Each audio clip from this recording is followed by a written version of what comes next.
Hello everyone and welcome to my channel. My name is Crown and today we are going to have some more stories that I hope that you will enjoy.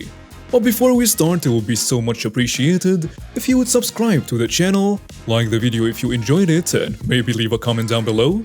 These simple clicks would mean a lot to the future of this channel and really reward the effort that I put in every day. And now, without further ado, let's go! My family just moved to a new, bigger apartment which ended up costing a lot less than we saved. So we decided to replace all our appliances and home decor items. After a long day of unloading our storage and carrying everything up to the second floor apartment, I'm exhausted. I still had to go to Walmart to get everything my apartment needs. I was accompanied by my 10-year-old son, who is a little tall for his age and looks older than he really is. This will be important for later. My son and I entered Walmart, which is packed, and the checkout lines are so long they stretch into the clothes aisle. While my son and I are shopping, he starts playing Pokemon Go on my phone. He walks behind me. We finally got everything we needed and headed to the checkout. As I walked around looking for the shortest line, I walked past a Karen standing in the closing section, clearly not in line, but staring at the checkout. My son and I got in line behind another customer, 10 feet away from where Karen was standing, and patiently waited for our turn. 5 minutes later, my son, excited to show me a new Pokemon he caught, asks me to try to catch one. Since the line was moving slowly, I figured why not? He hands me the phone and I attempt to play the game.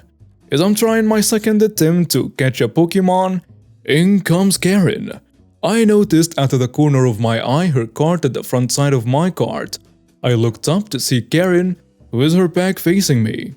She was peeking my way, trying to be nonchalant and pretend I wasn't there. At first, I didn't say anything, thinking she was looking at clothes or waiting for someone. At this point, I'm still playing the game with my son, but at the same time, I'm paying more attention to our surroundings and to Karen.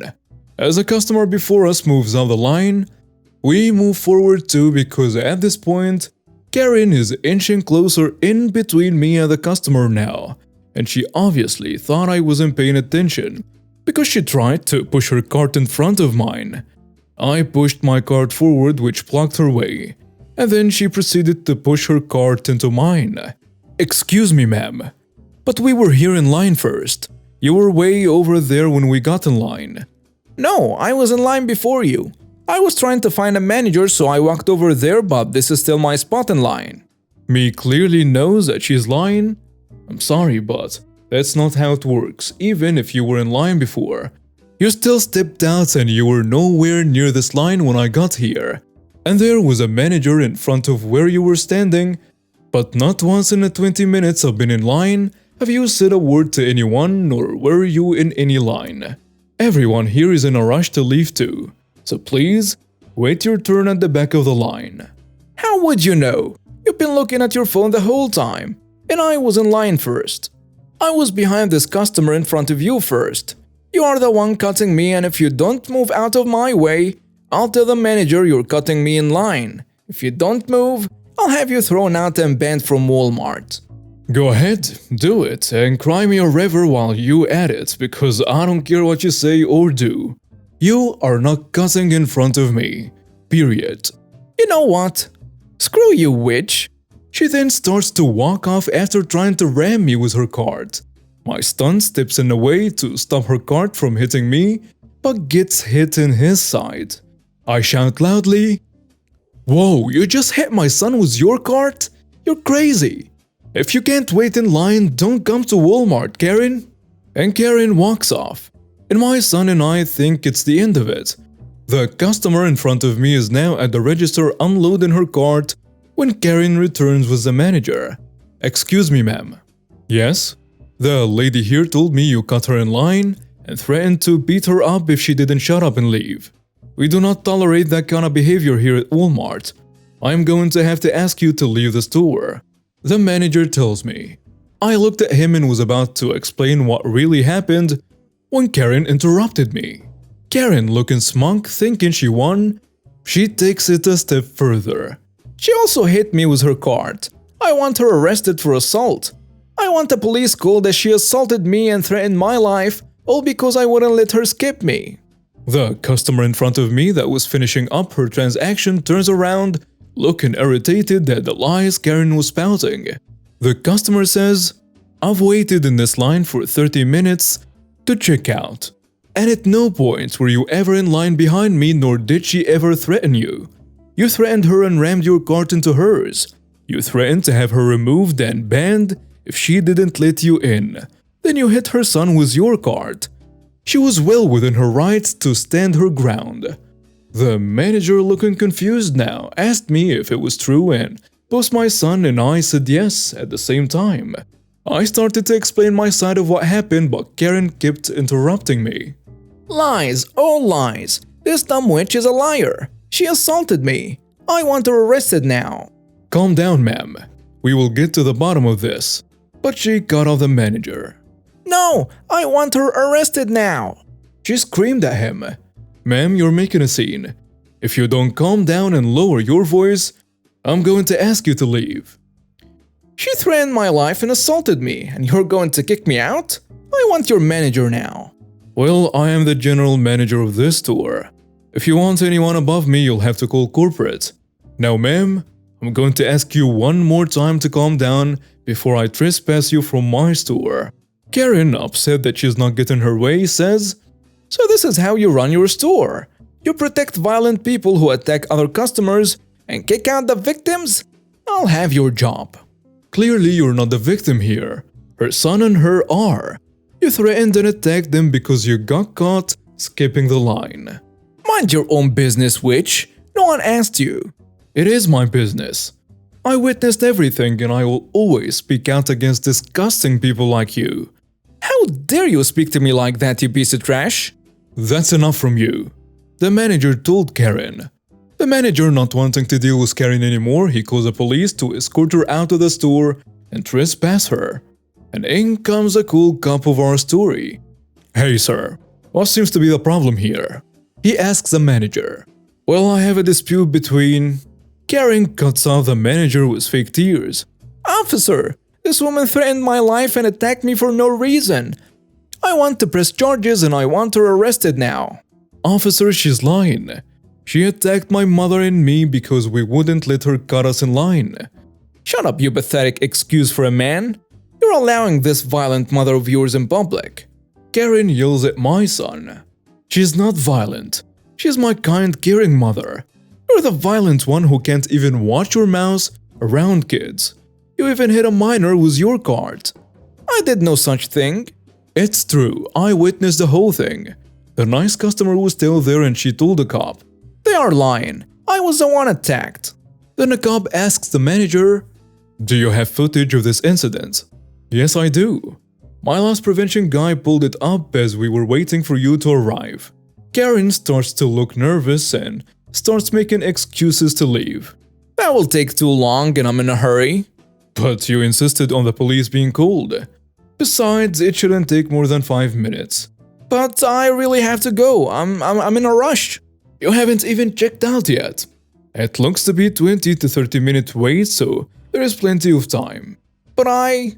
The cop cutting in, "Ma'am, you're currently being detained and I can't let you leave."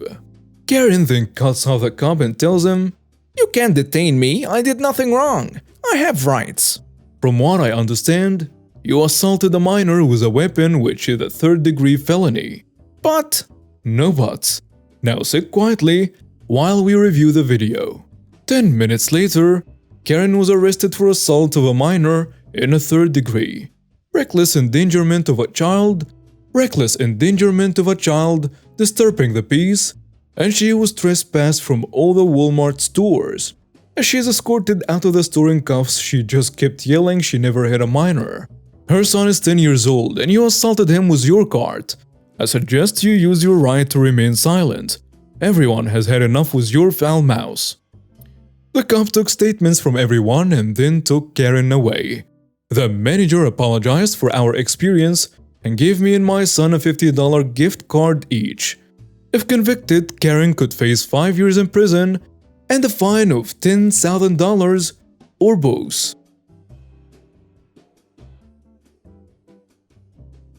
This isn't really my story, but it's my brother's. However, since we're very close siblings, he asked for my help to get the upcoming revenge, and this is how I know the story so well. This happened a couple of years ago when my brother was selling his brand new laptop he bought for work shortly after he graduated college with a degree in computer science. He's a smart guy. Anyways, he posted his new laptop on OfferUp, seeing as how the company that just hired him said that they will buy him an even newer computer because every employee needs a specific one and the company provides it for them. So he gets a couple offers, all lowballing him. It's brand new and barely used, so he's not having it. But this one guy, we will call him the jerk, doesn't even make an offer, just ask if my brother uses Venmo, the money exchange app, and at the time my brother and I both used it to pay each other for phone bills and whatever else someone might owe the other person. It's pretty useful.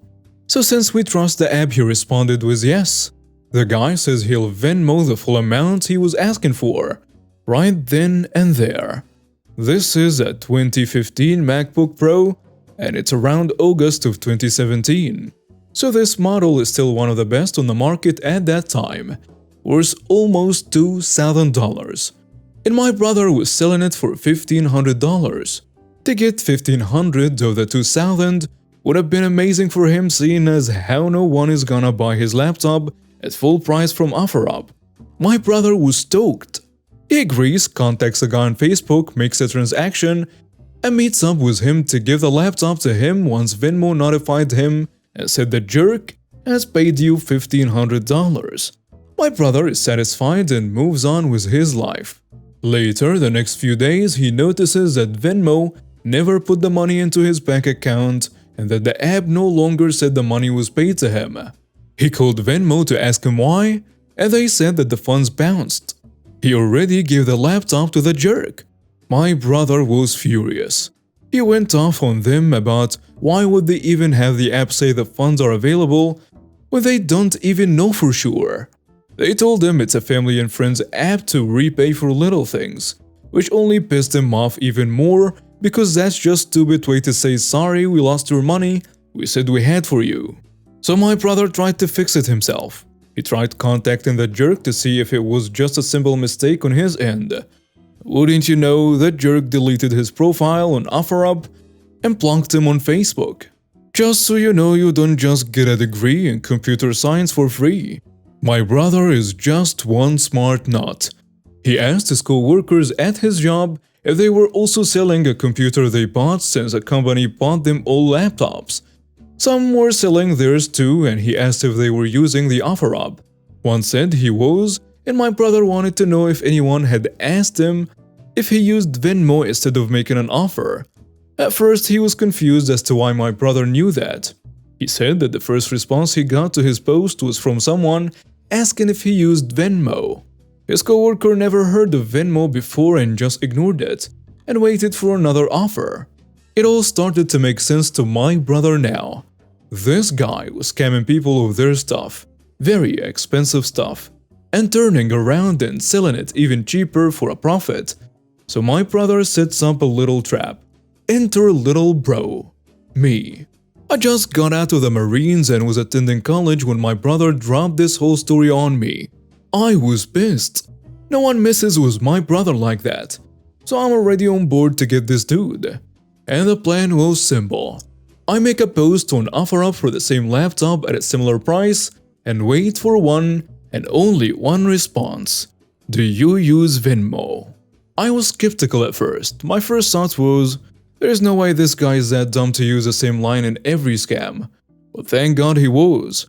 Not even 20 minutes after I posted on OfferUp, and there it was. Do you use Venmo? I quickly text my brother with a symbol got him, and he tells me exactly what to say to set up this meeting. I get out of school and we head over to the meeting together. On the way, he's asking me, should we just teach this dude a lesson? I mean, you know exactly how to mess someone up, right?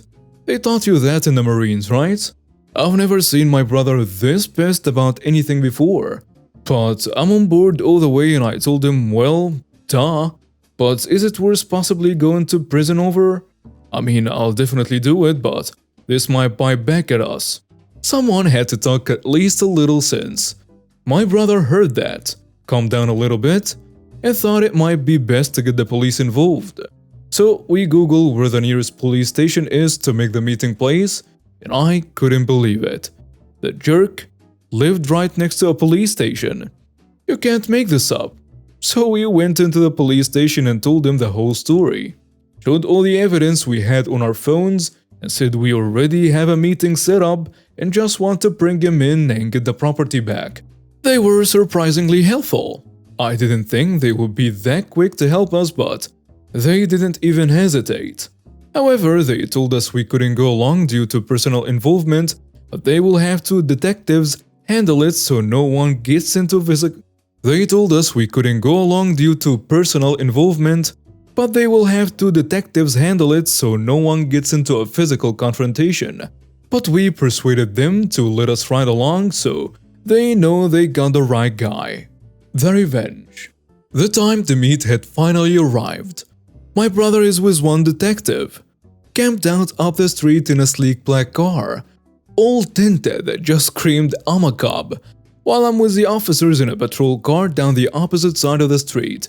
I told the cop about my service and I can help if needed, but he insisted I stay in the car. I told him obviously if he's in trouble I'm going to help, which he smiled and said he understood. Meanwhile, the other detective is waiting patiently for the jerk. The jerk sends me a text saying, "Sorry, I can't meet up. I don't have enough money." Which I think, oh heck, we're losing him. We didn't just go to all this trouble getting the police involved to back out now. Hell no. So I responded with, "I can accept a payment plan. Half now, half later since I'm already here." And I'm so damn glad that the guy was a freaking idiot. How much more obvious can a trap be? He agrees and sends me what I assume is a fake amount of $680 of the agreed $1,300. And he comes strolling out of his apartment, head held high, like he's about to make the biggest payday ever. I hear over the radio from the detective who's waiting for him, "Got visual, blue shirt, camo shorts, making contact."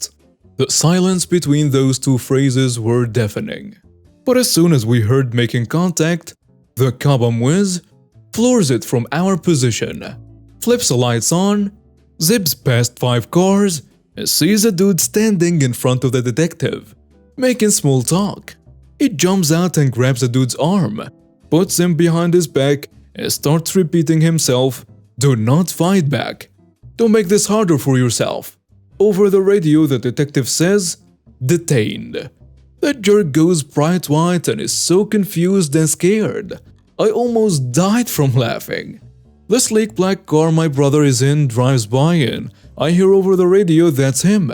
It was my brother. He was so pumped our plan actually worked. Shortly followed by the detective he was with, 100% confirmation. Make the arrest and bring him in. They were actually really surprised at how well we set this up for them and how smoothly it went. They didn't have to do anything but show up and make the arrest. Back at the station, the jerk is being questioned by the police. Meanwhile, my brother is like, "I just want my stuff back." So the cops raided the jerk's apartment and forced the jerk to give back my brother's $2,000 laptop. Luckily, he still had it, but we later learned that it was for sale on the jerk's new OfferUp account. Afterward, the police told my brother that since he got his stuff back, there is not much else they can do except give him a citation and let the court system handle the rest. My brother sat and thought about it for a second and he would not accept that. During the questioning, he opened the door to the questioning room to find the detective and the officers all turning to the door ready for a fight, then relaxing when they saw it was just him.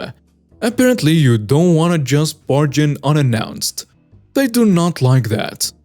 But he asked the detective to talk for a second. My brother goes over the evidence one more time and literally shows him the 3 times in 1 week that the jerk has scammed people. 1 was him, 2 his co-worker who luckily didn't fall for it, and 3 me, the setup. There is no way this guy hasn't been doing this for a while. The detective agreed with my brother that it was blatantly obvious that this guy had a system in place, and they decided to do more digging. Last I heard, that jerk owes $30,000 in stolen goods and is serving time in prison. I don't know for how long, but it feels so good to see the satisfaction on my brother's face. Edit. Allow me to clarify for all you thinking that cops were way out of line when they raided his place. Not only did we have sufficient evidence that could grant a warrant easily, but we also had a confession from the jerk himself. He literally told the cops, "I still have his laptop." I think he thought giving it back would make it all go away. So the jerk allowed them to enter his place to retrieve my brother's laptop. They didn't break down doors, guns blazing. Though that would have been awesome. No, they just got the jerk in such a tight spot he knew it didn't matter. So he allowed the cops to raid his place. And now we have reached the end of today's stories. Thank you for watching and see you next time.